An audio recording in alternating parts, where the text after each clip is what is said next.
네. 자, 이론 마지막 강의죠. 이론. 7, 8월 달 이제 문제풀이 해야 되니까. 자, 5월 달에는 정리하는 순환입니다. 그러니까 지금까지 이제 수업을 들으면서 이해를 하려고 노력들을 많이 했어요. 그죠? 네. 뭐 이해가 되는 것도 있었고 안 되는 것도 있었고. 자, 이해가 된 거는 이제 암기하면 되고요. 이해가 안 되는 거, 안 됐던 거, 이거를 5월 달에 수업을 들으면서 다시 이해하려고 노력하시면 안 됩니다. 이제 이해가 안 되는 건 안 되는 거예요. 시험 보러 갈 때까지. 지금까지 6달을 노력을 했지만 이해가 안 됐다. 그럼 그건 안 되는 거예요. 시험 보러 갈 때까지. 그러니까 그런 부분도 정리, 암기하셔야 됩니다. 그래서 5월 달은 수업을 들으면서 이해하려고, 왜 저렇지? 뭐 이렇게 생각하지 마시고, 저렇구나. 자꾸 이렇게 정리하고 암기하려고 노력을 하셔야 됩니다. 그래서 교재를 체크해 드릴 때도 그 체크해 드린 부분은 자꾸 읽어서 익숙해지셔야 돼요. 그러니까 꼼꼼하게 읽으면서 이해하려고 하지 마시고 정리하고 암기하고 그렇게 해야 7, 8월달 문제풀이를 조금 수월하게 하실 수 있습니다. 5, 6월달에 만약에 지금까지 수업을 들은 것처럼 이해하려고 수업을 듣다 보면 여전히 수업을 놓치고 이해는 이해대로 안 되고 문제는 문제대로 안 풀리고 이렇게 됩니다. 그러니까 오늘 5, 6월달부터 이제 마인드를 바꾸세요. 외우자. 이렇게. 자꾸 외워야 돼요. 그리고 이제 7, 8월달에 그 외운 거 가지고 저하고 같이 문제풀이 훈련을 하면 이해가 안 돼도 안 되는 부분도 문제가 풀리게 됩니다. 우리는 시험장 가서 답만 고를 수 있으면 돼요. 그죠? 보통 우리 옛날에 뭐 학력고사나 수능이나 이렇게 만점이나 이렇게 수석한 애들을 이렇게 보면 기본서를 중심으로 꼼꼼하게 공부하여 이해 및 응용력을 길렀다. 뭐 옛날 이렇게 얘기하죠. 그죠? 네. 개소리입니다. 저도 공부해 갔지만 이해를 해가지고 응용력을 기르는 건 그렇게 많지 않아요. 시험에 임박하면 임박할수록 드립다 외워야 됩니다. 외우다 보면 응용도 되고요. 문제도 풀려요. 점수만 잘 맞으면 되는 거예요. 모든 게 점수로 얘기되는 시험입니다. 그러니까 다시 한번 말씀드리지만 암기하자. 그런 마인드로 5, 6월달을 접근하셔야 됩니다. 아시겠죠? 그래서 설명도 정리해야 될 것을 딱딱딱 정리해드리는 형태로 할 겁니다. 그런데 시작한 지 얼마 안 됐거나 이런 분들이 문제죠. 그런 분들은 어쩔 수 없습니다. 1, 2, 3, 4월 달 강의가 있습니다. 그거를 진도에 맞춰서 쫓아오셔야 돼요. 더 봐주셔야 돼요. 그래서 이제 지난주에 제가 오늘 오시기 전에 1, 2, 3, 4월 달 강의를 차고까지는 보고 오세요 그랬어요. 그죠? 이제 이따가 저기 뒤에다가 이제 계획표가, 강의 계획표가 게시가 될 텐데, 자, 오늘 수업을 들었습니다. 자, 집에 가셔서 이제 다음 주, 매주 그렇게 해주셔야 돼요. 민법을. 다른 과목은 모르겠어요. 다른 과목은 그 과목 강의하시는 분들한테 들으시고, 민법은, 자, 오늘 수업을 들었습니다. 일단 수업은 빠지시면 절대로 안 되고요. 다음 주 오실 때까지. 오늘 수업 촬영하고 한 번 더 반복해서 들어보시고요. 그 다음에 이제 복습 문제 한번 다시 확인하시고, 다음 주 진도표에 맞춰서 다음 진도 나갈 부분을 역시 1, 2월 달 강의 한 번, 3, 4월 달 강의 한 번을 보고 오셔야 됩니다. 그게 여러분들이 앞으로 일주일 동안 해 주셔야 될 민법 공부 양이에요. 그 정도만 하더라도 굉장히 오래 걸립니다. 1, 2, 3, 4월 달 강의 다음 주 거 한 번씩 보고 오더라도 10시간 이상 걸릴 거예요. 그럼 하루에 2시간 이상은 바짝 집중해서 강의를 봐야 되잖아요. 그죠? 그게 쉽지 않습니다. 근데 어쨌든 그렇게 해 오셔야 된다는 걸 말씀을 드립니다. 그리고 이제 강의를 들으실 때 늘 말씀드리지만 자꾸 이렇게 이해가 안 된다 해서 끊었다 되돌리고 다시 듣고 되돌리고 다시 듣고 이러다 보면요. 1시간짜리 강의 보무는데 3시간 걸리고 4시간 걸리고 그렇습니다. 그렇게 꼼꼼하게 하는 거는 한 시험 기간이 한 4년 남았을 때 그렇게 하는 거고요. 지금은 그렇게 하시면 안 되고 그냥 한번 강의를 플레이 시작했으면 끊지 말고 쭉 들으세요. 그럼 중간중간에 놓치는 부분이 있을 거예요. 그죠? 그런 건 이제 뭐 또 듣고 또 듣고 하면 되니까 절대로 끊어서 되돌리기 해서 듣고 이렇게 하지 마시고 1시간짜리 강의를 풀려 있으면 1시간에 딱 끝을 내셔야 돼요. 두 번째, 듣다 보면 이제 책을 봐야 될 경우가 생기죠. 찾지 마세요. 듣는데 집중하세요. 여전히. 우리 책에 있는 내용들을 보는 이유는 활자화된 걸 확인해 가지고 이해하려고 보는 거예요. 써 있는 걸 꼼꼼하게 읽어서 문장 단어 하나를 낱낱이 뜯어 가지고 이해하려고 읽는 거예요. 그죠? 활자화된 걸 읽다 보면요, 이해가 안 되면은 또 읽고 이렇게 돼 있습니다. 그래도 이해가 안 되면 생각을 하죠. 그죠? 그래도 이해는 안 됩니다. 그러니까 시간 낭비예요. 그렇게 하실 이유가 없습니다. 그러니까 책으로 뭐 이렇게 공부한다거나 그런 건 7, 8월 달에 하셔도 충분합니다. 문제풀이 하면서. 그러니까 듣는데 집중해서 그렇게 꼭 해주시길 부탁을 드리겠습니다. 아시겠죠? 그렇게만 해주시면 됩니다. 야, 문제 안 풀리는 거 어떡하냐. 7, 8월 달에 징글징글하게 합니다. 문제풀이 훈련을. 그것도 해오라 그래도 안 해오시는 분들이 태반이야. 그렇게 문제 풀기를 원하시던 분들이, 예? 문제를 언제 풀어요? 그런 분들이 7, 8월 달에 문제풀이 가면 문제집 여기부터 여기까지 풀어오세요. 안 풀어와. 문제 노래를 부르는 분들에게 문제집을 던져주면 오히려 안 풀어요. 참 희한하시죠? 수험생분들이 약간 청개구리 스타일이야. 뭘 하라는 걸 반대로만 하거든요. 문제는 7, 8월 달 징글징글하게 풀게 되니까 그때 훈련하시면 되고, 일단 5, 6월 달도 강의를 듣는데 집중. 그러면 똑같은 범위를 오기 전에 1, 2월 달 한 번 듣고 3, 4월 달 한 번 듣고 본 강의 들었죠. 즉한 번 더 반복하죠. 총 4번을 보게 됩니다. 같은 범위를 4번 정도 2달 동안 보게 되면 우리 재미없는 드라마 같은 경우도 짧은 시간 내에 서너 번 반복하다 보면 어느 시점에서 누가 무슨 대화를 치는지가 탁탁 기억이 나요. 또 누가 갖고 대화가 기억이 나는 건 아니지만 보다 보면 이 시점에서 무슨 대화를 친다라는 게 대충이라도 기억이 납니다. 그죠? 그렇게 공부하시는 거예요. 그래서 이번 5, 6월 달 목표 강의를 4번 보자. 실강의 한 번 보고 복습 한 번, 예습 2번 이런 식으로. 아시겠죠? 그렇게만 하더라도 시간 팍팍 흘러갈 테니까 마지막이다 생각하고, 더 이상은 이렇게 강의를 집중해서 볼 시간이 없어요. 7, 8월 때는 이렇게 안 됩니다. 마지막이라 생각하시고 그렇게 공부를 진행해 주셔야 되겠습니다. 됐지요? 자, 그럼 이제 민법 총칙으로 가봅니다. 민법 총칙. 자, 민법 총칙은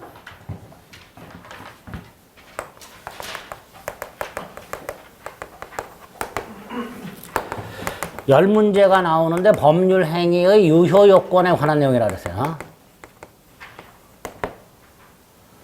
법률 행위는 뭐냐? 매매 계약 같은 거 생각하시면 된다고 그랬어요. 갑과 을 사이에 갑소유 A 토지를 1억에 매매하는 계약을 했다. 이런 게 법률 행위라고 그랬습니다. 계약이. 이때 이 계약이 법률 행위가 유효해야 양당사자에게 권리와 의무가 생기게 됩니다. 이렇게 계약 등 법률 행위를 통해서 당사자에게 권리와 의무가 생겼을 때 이런 걸 법률 관계라고 하게 됩니다. 그 법률 관계에 관한 다툼을 해결하는 법이 민법이 됩니다. 그래서 첫째로 그 계약이 유효하려면, 권리와 의무가 발생하려면 어떤 요건이 필요할까? 여기 우리 시험범위라고 했습니다. 총 4가지 유효 요건이 나옵니다.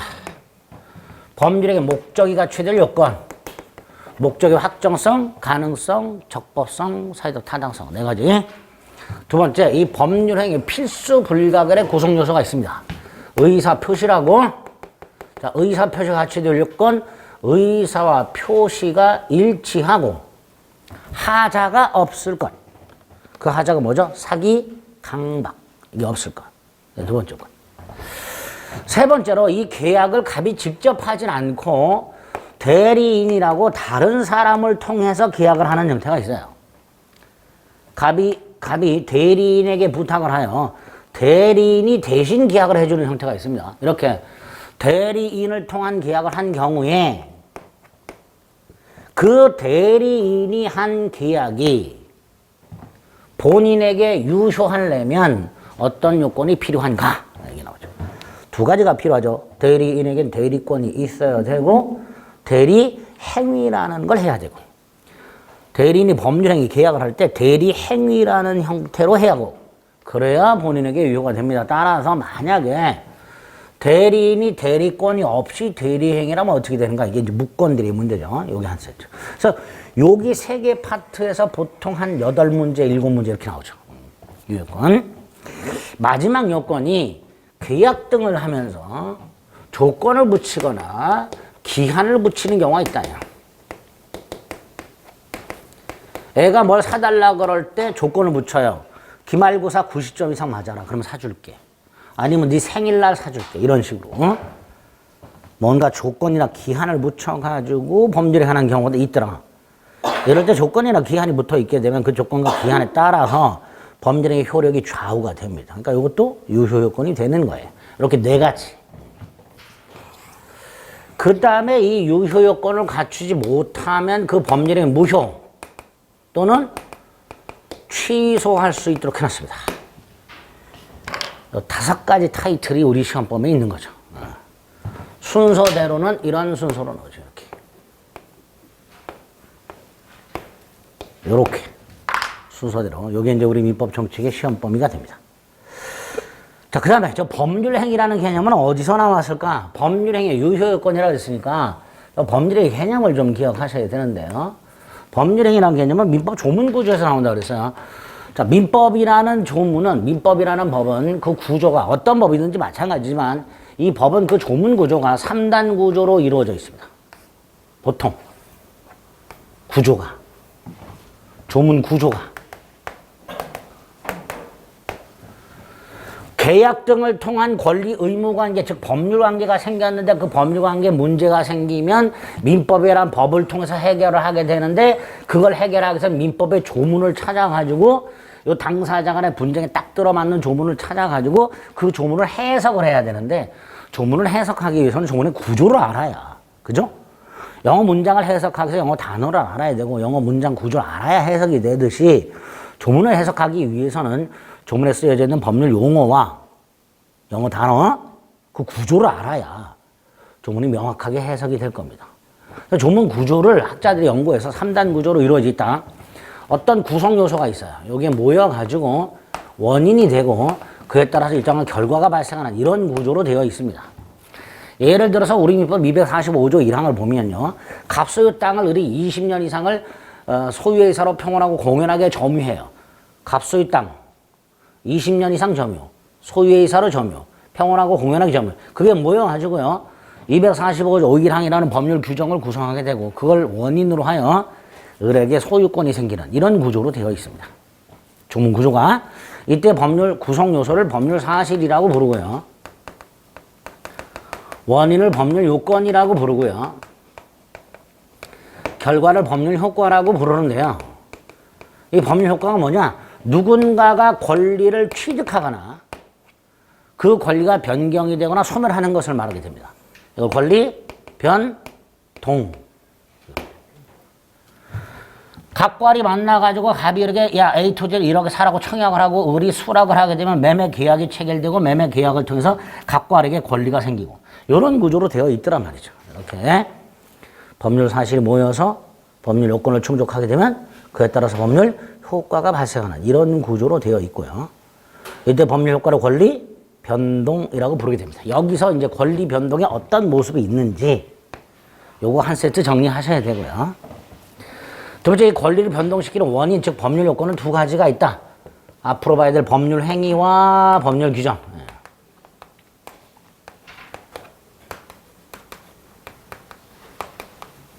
두 가지가 있다. 법률행위는 매매 계약 같은 걸 말한다. 자, 을이 A 토지 소유권을 취득하기를 원합니다. 그래서 갑과 A 토지 매매 계약을 합니다. 그럼 을이 원한 대로 권리가 변환이 됩니다. 행위자가 원한 대로 의도한 대로 행위자가 원한 대로 의도한 대로 권리가 변동되는 경우를 법률 행위라 하고요. 행위자가 의도했든 안 했든 따지지 않고 법률 규정을 통해서 권리가 변동이 되는 두 가지 형태의 법률 요건이 있게 됩니다. 이러한 법률 요건 두 개, 요걸 구성하는 구성 요소가 법률 사실인데요. 그 법률 사실 중에 법률 행위 필수 구성 요소가 있습니다. 의사 표시라고, 또 법률 규정의 구성 요소들이 있습니다. 준 법률 행위라고. 학자들이 이렇게 이름을 붙인 거니까 왜 이렇게 부르나요는 고민하지 마시고요. 매칭을 시키셔야 돼요. 의사 표시는 법률 행위의 필수 구성 요소, 준 법률 행위는 법률 규정의 필수 구성 요소. 따라서 의사 표시와 준 법률 행위를 구별하는 거, 요것도 미리 좀 봐두실 필요가 있습니다. 일단 이렇게 뼈대를 잡아두세요. 민법 정칙은 요 5개에 관한 내용이고, 요거 하기 전에 법률 사실과 법률 효과가 어떤 모습인지 구체적으로 몇 가지 체크를 꼭 해 두실 필요가 있습니다. 어쩌다가 한 문제가 나와요, 여기에서도. 권행이 일단 26페이지에 있습니다. 26페이지에 제1장 타이틀이 뭐예요? 권리 변동. 이거 말하는 거죠, 법률 효과. 기약을 하거나 상속 등을 통해서 누군가가 권리를 취득하거나 권리가 변경이 되거나 권리가 소멸하는 것, 이게 법률 효과.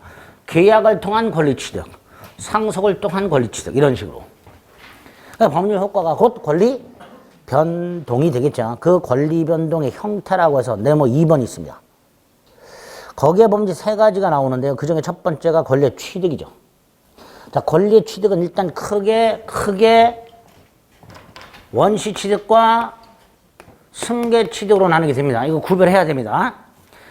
원시 취득은 가장 대표적으로 건물을 신축하여 소유권을 취득하는 경우처럼 권리가 새로 생기면서 취득하는 형태와 취득 시효 등 무주물 선점 등 법률 규정에 의한 소유권 취득이 있게 됩니다. 이게 원시 취득입니다. 예를 기억하세요. 원시 취득이란 권리가 새로 발생해서 취득하는 거, 선점, 옆에 시효 취득, 그 밑에 건물 소유권 취득, 건물 신축하는 경우에 건물 소유권 취득 3가지. 지난 순에는 2개 외웠고요. 하나 추가, 선점, 무주물 선점, 시효 취득, 건물 신축에 통한 건물 소유권 취득. 그 3가지는 원시 취득이다. 기억해 주셔야 됩니다. 두 번째로 오른쪽에 보면 승계 취득과 승계 취득인데요. 승계 취득은 또다시 이전적 승계와 설정적 승계로 나누는데, 자, 설정적 승계 기억해야 됩니다. 지상권, 지역권, 전세권, 저당권, 뭐라 부르죠? 제한물권. 이렇게 지상권, 지역권, 전세권, 저당권 등의 제한물권을 취득 설정하는 것, 이게 설정적 승계. 그렇게 기억하시면 돼요. 반면에 이제 이전적 승계는 권리를 넘겨받는 건데 2가지. 특정 승계와 포괄 승계가 있고, 포괄 승계에 보면 상속이 있습니다. 포괄 유증이 있습니다. 회사 합병이 있습니다. 3가지. 예로 기억을 해달라. 이런 거 이제 암기하시는 거예요. 이렇게 취득, 원시와 승계법을, 승계를 다시 이전적과 설정적 구별, 이전적을 다시 특정과 포괄로 구별해 두셔야 돼요. 질문이 이런 식으로 나오죠. 상속에 의한 권리 취득은 이전적 승계에 해당된다. 옳은 질문이죠. 왜? 이전적 승계, 특정과 포괄이 있고 포괄에 상속이 있으니까 거꾸로 말하면 상속은 이전적 승계 일종이다. 옳은 질문이 되게 됩니다. 그렇게 질문이 나올 수도 있습니다. 두 번째가 이제 권리의 변경이 있고, 그 권리의 변경에는 3가지 형태가 있다. 주체의 변경, 내용의 변경, 작용의 변경. 이때 내용의 변경은 또다시 양적 변경과 질적 변경으로 나누는데, 여기서 질적 변경과 작용의 변경을 구별할 수 있어요. 예를 기억하면 됩니다. 질적 변경에 보면 내용의 변경 중에서 물건 인도를 목적으로 하는 채권이 손해배상 채권으로 변하는 것. 갑이 A라는 물건을 을에게 팔았는데, 그래서 을은 갑에게 A 물건을 넘기라는 권리가 있는데, 그 A 물건이 멸실이 됨으로써 을이 갑에게 A 물건을 넘기라가 아니라 손해를 배상하라. 이렇게 바뀌는 경우. 이게 내용의 변경 중 질적 변경의 하나 이렇게 됩니다. 그다음에 물상대위라고 되어 있죠. 물상대위는 나중에 저당권 것을 다시 보는데요. 갑이 나대지를 담보로 은행에서 돈을 빌리면서 은행의 이름으로 저당권을 설정을 해놨을 때 갑이 돈을 갚지 않으면 저당권자는 땅을 경매로서 빌려준 돈을 회수하게 될 텐데 만약에 이 땅이 수용이 되어버리면 저당권자는 더 이상 땅을 경매해서는 빌려준 돈을 회수할 수가 없고 갑이 받게 되는 보상금으로부터 빌려준 돈을 회수하게 됩니다. 이런 걸 물상대위라고 부르는 제도예요. 이렇게 물상대위가 있게 되면 을의 저당권이라는 권리의 객체가 땅에서 보상금으로 바뀌어버립니다. 이런 것도 질적 변경의 예가 됩니다. 그래서 질적 변경의 예 두 개를 꼭 기억하시고요. 반면에 한 장을 넘기면 작용의 변경이 있고 작용의 변경은 권리 효력 변경을 말하는데 그 효력 변경의 예를 두 개 기억합니다. 임차권이라는 채권이 대항력을 갖추는 경우 저당권의 순위가 승진하는 경우 임차권이라는 채권이 대항력이 없다가 일정한 요건 하에 대항력이라는 효력을 갖게 되거나 2번 저당권이 1번 저당권으로 순위가 올라가거나 그럼 효력이 바뀌어요. 이런 걸 작용의 변경이란다. 이것도 역으로 기억을 해 두셔야 되죠. 이런 지문이 나온 적 있죠.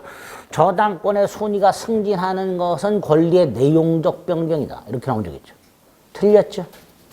저당권의 순위가 승진하는 것은 권리의 내용적 변경이 아니라 작용의 변경이죠. 이렇게 변경은 질적 변경과 작용의 변경 예를 가지고 구별을 해 두셔야 됩니다. 소멸은 뭐 절대적 소멸과 상대적 소멸이 있다. 간단히 넘어가시면 됩니다. 이게 첫 번째. 자, 그 다음에 이제 권리 변동의 원인이 나왔죠. 권리 변동의 모습이 어떤 게 있는지 간단하게 확인을 하고요. 그 권리를 변동시키는 원인이 있습니다. 이걸 법률 요건이라 한다고 그랬죠. 두 개가 있지요. 법률 행위와 법률 규정이 나오게 됩니다. 그래서 권리 변동의 원인, 박스 및 대항가로 1번 법률관계의 변동, 즉 권리관계의 변동의 원인이 되는 것을 법률 요건이라 한다. 그에 따른 결과를 법률 효과로 한다. 그리고 법률 요건을 구성하는 개개의 구성 요소를 법률 사실이라 한다. 이렇게 되어 있죠. 그죠? 그리고 나서 오른쪽에 보면 법률 사실이 쫙 나와 있는데 법률 사실과 관련해서는 한 장을 넘기면 다섯 번째 줄 기억의 의사표시와 니네 준법률 행위 요거 구별하자. 간혹 이런 문제가 나오는 경우가 있습니다. 다음 중 의사표시가 아닌 것은 이렇게 의사표시가 아닌 것은 이렇게 물어보는 경우가 있어요. 그럼 이거 고르라는 거예요. 그죠? 준법률 행위를 고르라는 거예요. 자, 이때 그 준법률 행위 답으로 나오는 게 표현행위 의사의 통지에 보면 두 번째 줄 끝부분에 각종 최고라는 게 있습니다. 최고 동아리를 빡 치셔야 돼요. 최고는 뭔가를 독촉을 하거나 물어보는 걸 최고라고 하죠. 이건 의사표시가 아니라 준법률행위가 됩니다. 자, 의사표시와 준법률행위 차이가 뭐예요? 의사표시는 법률행위의 구성 요소이기 때문에 의사표시한 자가 원한 대로 결과가 생겨요. 반면에 준법률행위는 법률 규정의 구성 요소이기 때문에 당사자가 의도한 대로가 아니라 그 법률 규정에 의해서 효과가 생기게 됩니다. 그래서 법률행위와 법률행위 아닌 거 구별하는 것처럼 의사표시와 준법률행위도 구별해야 됩니다. 두 번째, 준법률행위를 또다시 나누는데요. 이게 분류가 굉장히 많은데 다 필요 없고요. 의사의 통지와 관념의 통지만 구별을 해주시면 됩니다. 아까 의사의 통지는 최고라는 게 있었고요. 관념의 통지는 통지 또는 승인이 있습니다. 그래서 관념의 통지 4개에다가 의사의 통지 하나 최고를 끼워놓고 준법률 행위 중 성질이 다른 하나를 골라라. 이렇게 문제를 낸 경우도 있습니다. 그래서 법률 사실과 관련해서는 지금 보신 대로 의사표시와 준법률행위 구별하시고 준법률행위 의사의 통지와 관념의 통지라는 거 간단히 좀 구별만 하실 수 있으면 됩니다. 됐죠? 마지막으로 오른쪽 맨 위에 가면 사건이라는 게 있습니다. 사건이라는 건 사람이 출생하거나 사망을 했다. 그럼 권리가 변동되겠죠? 또 기간이 경과함으로써 권리를 취득하는 취득시효와 권리가 소멸하는 소멸시효 제도 같은 게 있습니다. 그러니까 사람이 태어났다, 사람이 죽었다, 일정한 시간이 지났다, 그 결과 권리가 변동이 되죠. 이런 것도 법률 사실이 되는 건데, 이때 사람의 출생 사망이라든가 시간의 경과는 사람의 의지와는 상관이 없는 거죠. 자연현상이잖아요. 그죠? 이렇게 사람의 의지, 즉 정신작용과는 관계가 없는 그런 법률 사실도 있게 됩니다. 그렇게 지문이 나온 적이 있죠. 사람의 정신작용과 관계없는 법률 사실도 있다. 이렇게 출제가 된 적이 있습니다. 옳은 지문이죠. 그 정도 법률 사실을 확인하시면 됩니다. 자, 이렇게 법률의 유효 요건이 우리 시험범위인데 그걸 보기 전에 그 전제가 되는 법률 사실에 어떤 게 있고 권리 변동이 어떤 모습이 있는가 확인하고요. 33페이지로 가면 됩니다. 지금 체크해드린 거 이외에는 볼 필요가 없습니다. 33페이지로 가면 이제 법률 행위가 나왔어요. 이게 이제 핵심 개념이죠. 법률 행위는 인간의 행위죠. 그리고 그 행위를 통해서 권리 의무 관계가 생기죠. 의사표시를 필수 요소로 한다 그랬죠. 그래서 의사표시를 필수 요소로 하며 당사자가 원하는 대로 권리를 변동시키는 행위. 이게 법률 행위가 되는 거예요. 특징이 뭐예요? 당사자가 원하는 대로 효과가 생긴다. 의사표시를 필수 불가결의 요소로 한다. 따라서 의사표시 없는 법률 행위는 있을 수가 없다. 뭐 이런 것들이 법률의 뜻이고 특징이 될 겁니다. 그래서 양가로 이번에 동그라미 1번. 의사표시를 필수 구성요소로 하기 때문에 의사표시 없는 법률 행위는 존재할 수가 없다. 마치 찐빵과 안고의 관계가 있다. 라고 생각하시면 되죠. 다만 2번. 법률 행위와 의사표시가 동일한 개념은 아니죠. 왜? 우리 찐빵과 안고를 동일한 개념으로 볼 수는 없잖아요. 그죠? 찐빵 속에 안고가 반드시 들어있긴 하지만 찐빵 이퀄 안고라고 하지 않지 않습니까? 그렇죠? 그러니까 법률 행위 속에 반드시 의사표시가 들어있긴 하지만 법률 행위와 의사표시가 동일한 개념은 아니다. 이렇게 나오겠죠. 동그라미 2번. 또 법률 행위가 의사표시로만 구성되어 있는 것도 아니겠죠. 찐빵이 안고로만 이루어져 있는 것도 아니란 말이죠. 그렇죠? 그런 것들이 법률 행위와 의사표시 관계가 되고 특징이 될 수 있는 것들이에요. 지금 체크해드렸던 지문들이 다 한 번씩 기출이 됐던 지문들입니다. 확인하시고 한 장을 넘기면 준법률의 행위와 구별이 있습니다. 다 했지요, 요거. 법률 행위는 행위자가 원하는 대로 효과가 생기는 반면에 준법률 행위는 법률 규정에 의한 일정한 효과가 발생한다 그랬습니다. 그리고 동그라미 1번 정도 체크하시면 됩니다. 두 번째, 법률행위 종류가 나왔습니다. 그 법률행위 종류 중에서는 첫째, 법률행위의 필수 구성 요소가 되는 의사표시 개수에 따라서 분류하는 게 첫 번째입니다. 의사표시가 딱 하나 있으면 단독행위 2개 이상 있으면 계약과 합동행위 2개가 있는데 단독행위하고 계약만 구별하실 수 있으면 됩니다. 단독행위는 일방적인 행위고요. 계약은 상대방과 합의하는 거예요. 분명히 성질이 다르죠. 그래서 일단 다음 중 단독행위가 아닌 것을 골라라. 이런 식의 문제가 몇 차례 출제가 된 바가 있습니다. 다음 중 단독행위가 아닌 것을 골라라. 그러면 계약을 고르라는 거고요. 그 답으로 나오는 게 3개. 합의 해제, 매매 예약, 채무 인수.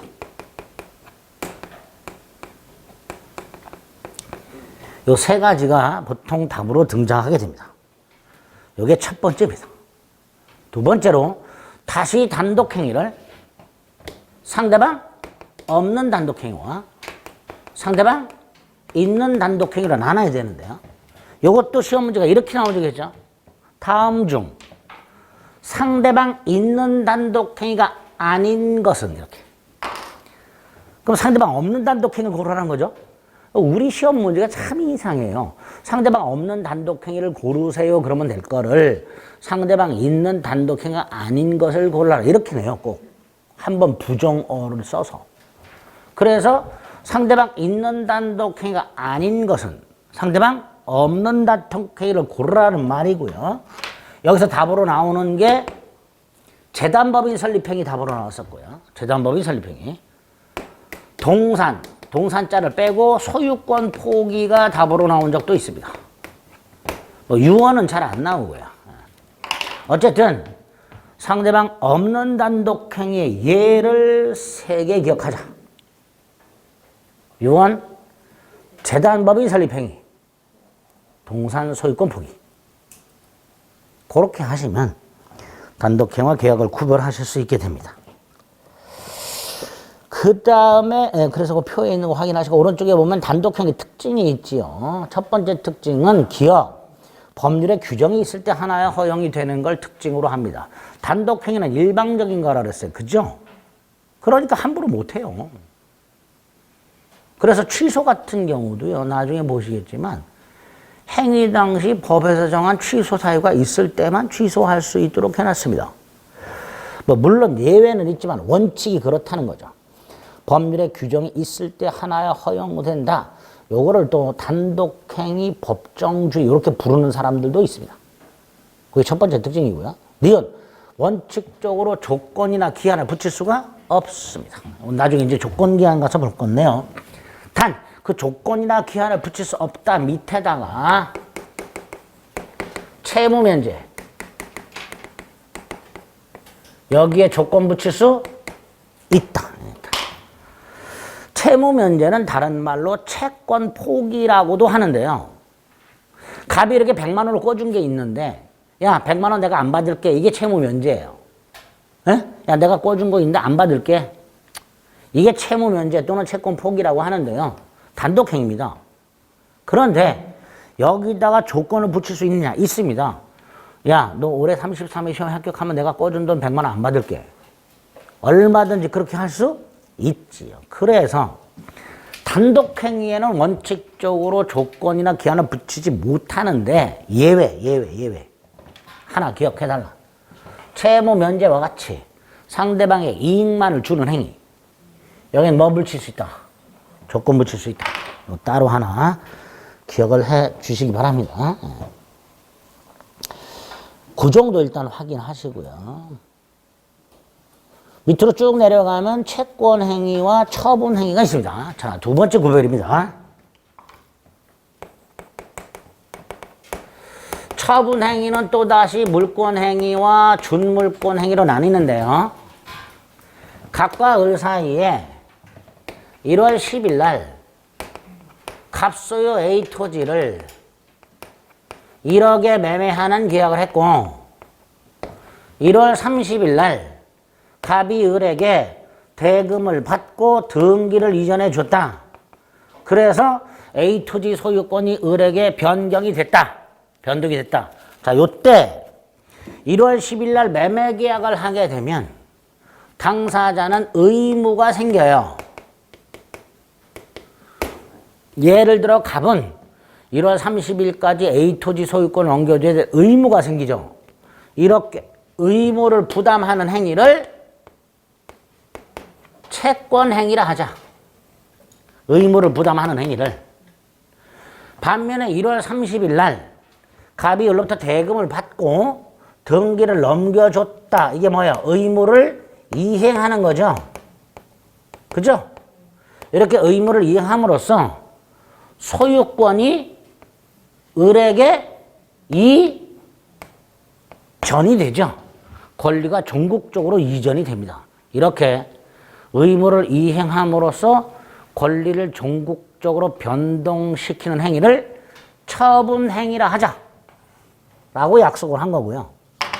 그 처분행위 중에서 물건에 관한 권리를 처분하는 걸 물권행위라 하고 물건 이외의 권리 예컨대 채권을 팔아먹거나 채권 또는 채무를 면제해 주거나 이렇게 물권 이외의 권리를 종국적으로 변동시켰다.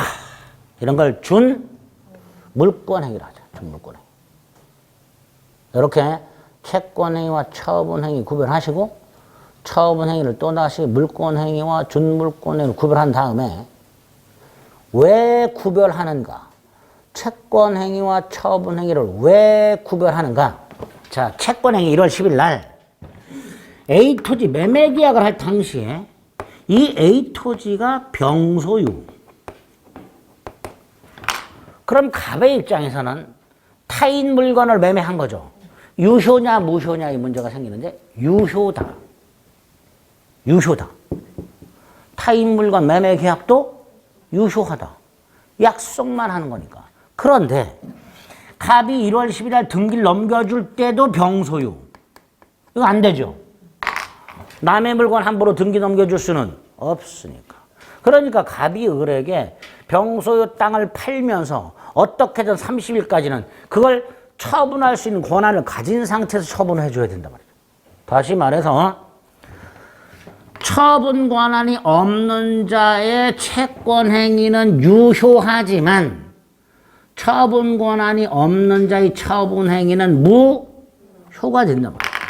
그래서 채권 행위와 처분 행위를 구별해야 된다라고 얘기하게 됩니다. 그래서 그 채권 행위, 처분 행위 구별 꼭 하시고요. 왜 구별하는지까지 생각을 해 주셔야 됩니다. 다시 한번 처분 권한 없는 자의 채권 행위는 유효. 35페이지 날개 부분에 참고해 있죠. 그거까지. 됐죠?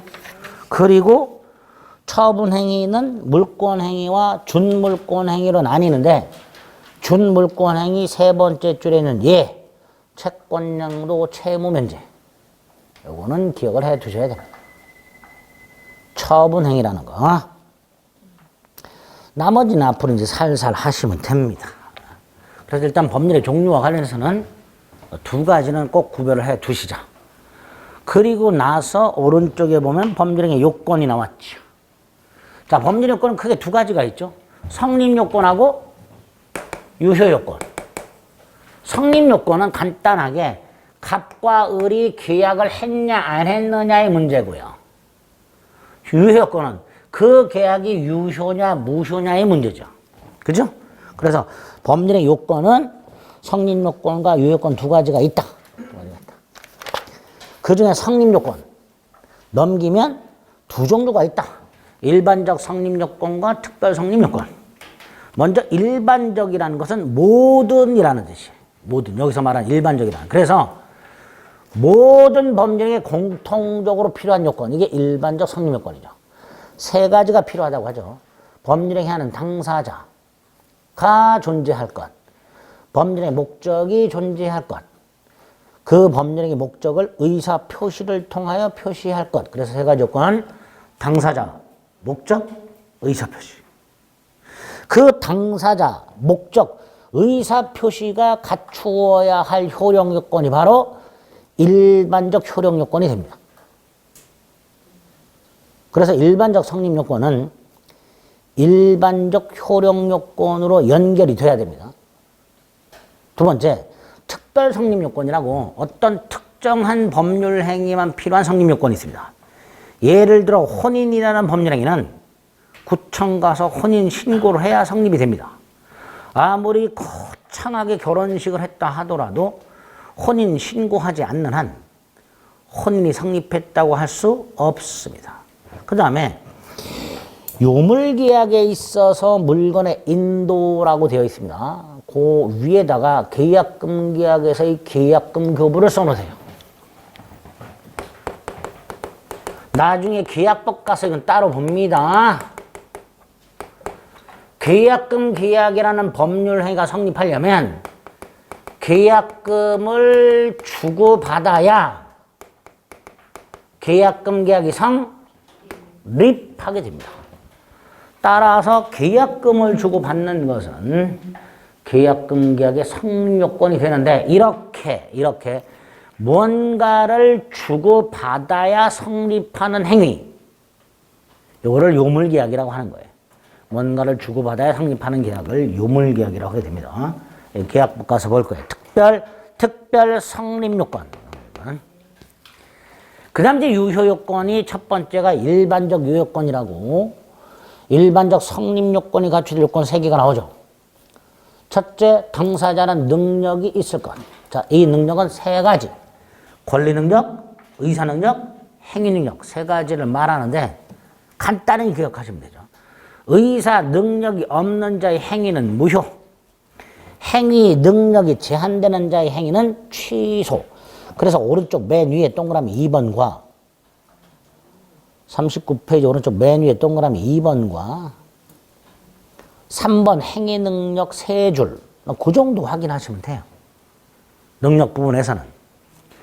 다시 왼쪽을 보면 동그라미 2번. 목적이 갖춰질 건 4가지.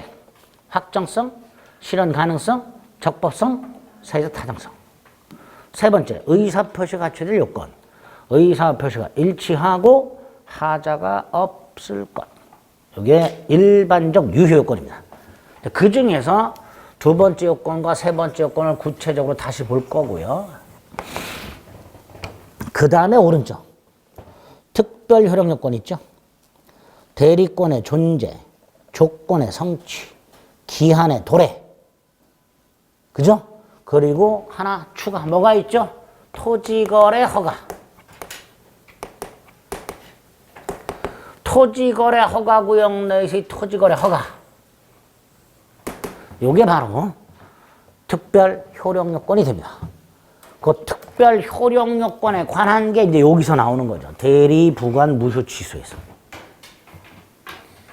이렇게 효력요건의 일반적 효력요건과 특별 효력요건으로 구별된다를 머리에 세팅하시고요. 이제 앞으로 그걸 이제 구체적으로 보면 되고요. 하나 암기해야 될 게 판례죠. 농지 취득 자격 증명은 농지매매 특별 유효요건이 아니다. 그거 하나 따로 암기를 해 두셔야 됩니다. 됐죠? 그리고 나서 이제 하나하나 보는 거예요. 우리 시험범위 법률의 유효요건 중에서 첫 번째로 등장하는 요건, 목적요건. 자, 법률의 목적이라는 것은 법률의 내용이라고도 하는데요. 우리가 좀 전에 봤던 요 법률 효과를 말하는 거예요. 즉, 권리 변동을 말합니다. 구체적으로요. 각과의 A 토지를 1억에 매매하는 계약을 했다. 그 매매라는 법률행위의 목적이 뭐냐? 의뢰 입장에서 봤을 때 A 토지 소유권의 취득. 이게 목적이 되는 거예요. A 토지 소유권의 취득. 그 목적이 4가지 요건을 갖춰라. 첫째가 확정성. 법률의 목적이 확정되어 있을 것. 그런데 여기서 확정성은 둘 중에 하나라 그랬어요. 확정되어 있거나 나중에 확정할 수 있거나 아파트 분양계약을 하면서 동호수를 확정해서 분양계약을 할 수도 있고 분양계약 당시 동호수를 지정하지 아니한 채 나중에 입주 시점에 전산 추첨으로 정한다.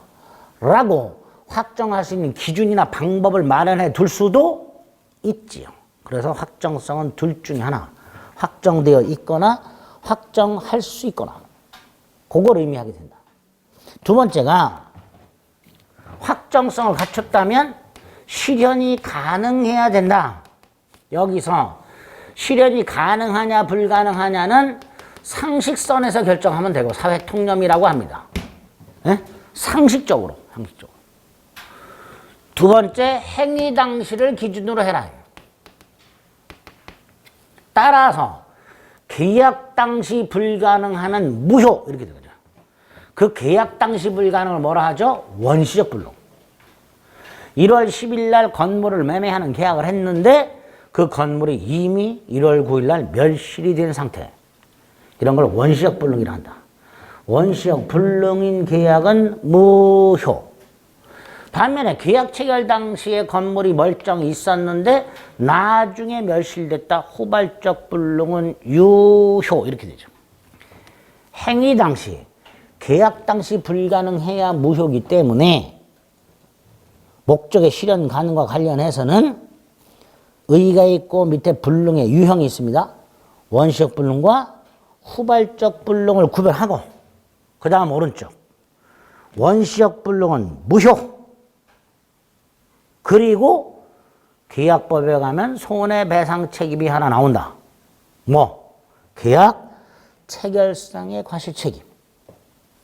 뭐가 나온다고요? 계약 체결상의 과실책임. 그 다음 그 원시적 불능을 밑에 양가로이 일부 불능으로 연결을 좀 해봅니다. 일부 불능 동그라미 2번으로 연결을 좀 해봅니다. 원시적 불능은 첫째 무효고 두 번째 계약 체결상의 과실책임이라는 손해배상 책임이 발생하고 세 번째 원시적 일부 불능인 경우 각과 을 사이에 1월 10일 날 주택을 매매했는데 지붕만 멸실된 상태. 그럼 일부 불능이죠. 자, 일부 불능인 경우에는 137조를 적용해서 원칙 전부 불능 전부 무효. 전부 불능 전부 무효니까 계약 체결상의 과실책임이 성립할 수 있죠. 그런데 예외. 단 수량을 지정하여 매매를 했는데 수량이 부족한 경우. 예를 들어서 50평 아파트를 매매했는데 45평밖에 안 되는 경우. 전용 면적이 50평이라고 해서 샀는데 실제 전용 면적이 45평밖에 안 되는 경우. 그러면 계약 당시 5평이 모자란 거였죠. 원시적 일부 불능이 됩니다. 그런데 이런 경우에는 담보 책임이라는 제도가 따로 있더란 말이죠. 무슨 책임? 담보 책임. 따라서 이런 경우 원시적 일부 불능 중에서 이러한 경우에는 담보 책임이란 제도가 따로 있으니까 담보 책임으로 처리하면 충분하니까 여기다가 535조 계약 체결상의 과실책임을 적용하거나 137조를 적용할 필요는 없다. 이렇게 되겠죠. 그죠? 이거 따로 기억하셔야 돼요. 원시적 일부 불능에서.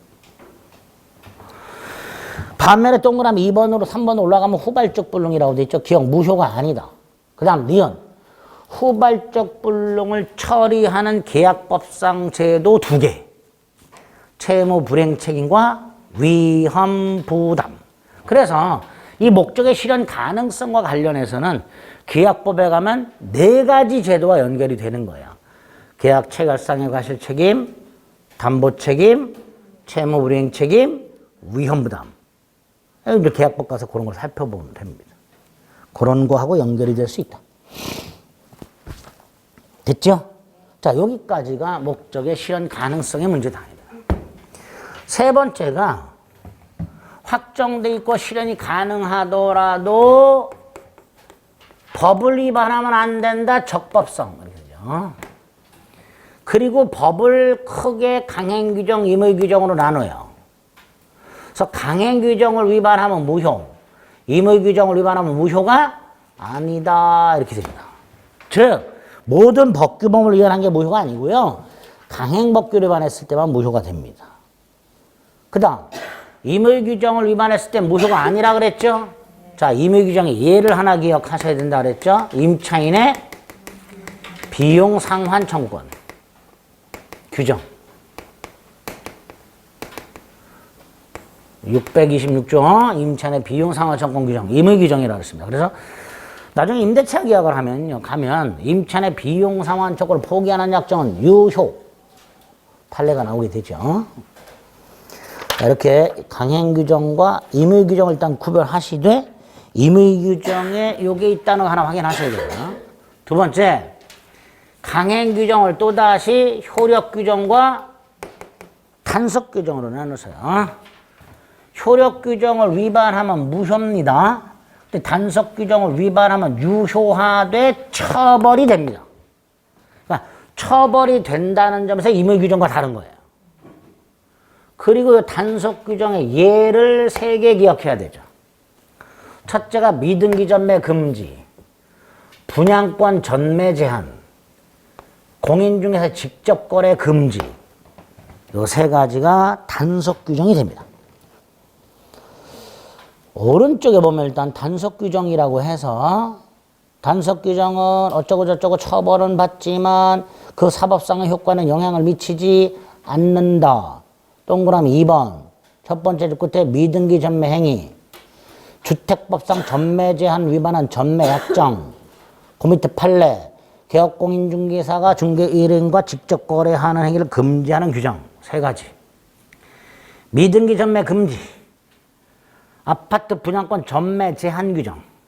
마지막으로 직접 거래 금지 규정. 3가지가 쪼로로 다 출제가 된 적도 있습니다. 3가지 단속 규정을 기억하자. 자, 적법성이 첫 번째고요. 두 번째, 강행 규정을 위반했다. 그 중에 효력 규정을 위반했다. 절대적 무효. 무슨 무효? 절대적 무효. 자, 절대적 무효가 뭐죠? 선의에 제 3자에게 대항할 수 있다. 이렇게 되죠. 또 절대적 무효인 행위는 138조 무효행위 전환 안 돼. 139조 무효행위 추인 안 돼. 절대적 무효는 일단 이거 세트입니다. 기본입니다. 물론 예외는 있지만 절대적 무효라고 나오게 되면 세트. 선의의 제3자에게 대항할 수 있다. 무효행위 전환 안 된다. 무효행위 추인 안 된다. 그 다음 강행 규정을 위반했다. 강행 규정을 위반했다. 절대적 무효죠. 그러니까 위반한 자 스스로 자신의 행위가 무효다 라고 주장할 수 있다. 네? 강행 규정을 위반하면 그냥 무효예요. 그러니까 위반한 자 스스로 나의 행위는 강행 규정 위반해서 무효야 라고 주장할 수 있게 됩니다. 3번째, 강행 규정을 위반한 자가 위반한 행위가 표현대리가 성립했다 하더라도 표현대리 적용하지 않습니다. 예를 들어서요. 투자신탁회사가 있어.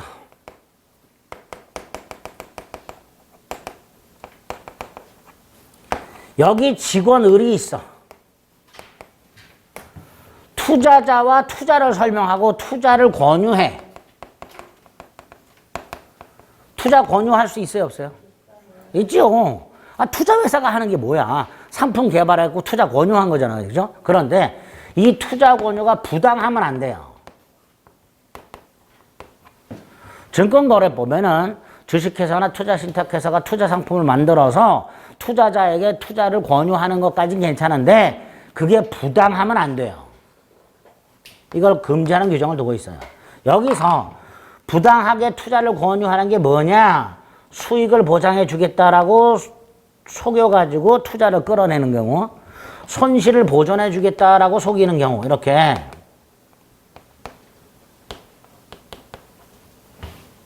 이걸 금지하는 거예요. 만약에 이렇게 수익을 보장해 주거나 손실을 보전하기로 약정했다면 증권거래법이라는 강행 규정을 위반해서 무효입니다. 네? 자, 이때 나중에 병이 갑회사를 찾아와서 수익을 보장해라, 손실을 보전해라 라고 주장했을 때 갑회사는 말을 바꿀 수 있단 말이죠. 처음에 수익을 보장해 주겠다고 약속했으나 손실을 보전해 주겠다고 약속했으나 그 약속은 강행규정 위반 무효다. 따라서 약속을 지킬 수 없다라고 주장할 수 있다. 문제가 생겼어요. 본인이고요. 대리인이에요. 두 번째, 대리인은 이런 수익을 보장하거나 손실을 보전해 줄 약정해 줄 권한이 없어요. 따라서 갑 회사의 대리인이 이렇게 해줬다면 이건 무권 대리입니다. 무슨 대리? 무권 대리. 문제는 병이 선이 무과실이야. 무권 대리인데 상대방이 선이 무과실이라면 표현 대리가 성립을 하고요. 표현 대리가 성립하면 본인에게 유효가 돼버려요. 이 약정이. 그러니까 충돌해요. 이 약정은 강행규정 위반 무효인데 다만 그 행위가 표현 대리가 성립을 하니까 무효냐 유효냐 충돌이 생긴단 말이죠. 여기서 우리 대법원은 강행규정이 중요하다. 그래서 강행규정을 위반한 행위가 설령 표현대리 요건을 갖춘다 하더라도 표현대리를 적용할 수는 없다. 이렇게 판결하고 있습니다. 요거를 강행규정 위반 효과에서 따로 기억을 좀 해 주셔야 됩니다. 됐죠? 네, 그 정도를 확인해 주시면 됩니다. 우리 기본서에는 요 마지막 내용이 없습니다. 여기 표현 대리 가서 다시 볼 겁니다. 특히 두 번째 내용을 잘 기억을 해줘. 효과를. 자, 여기까지가 이제 적법성의 문제고요. 제일 중요한 이제 사회적 타당성 남았습니다. 그건 잠시 쉬었다 하겠습니다.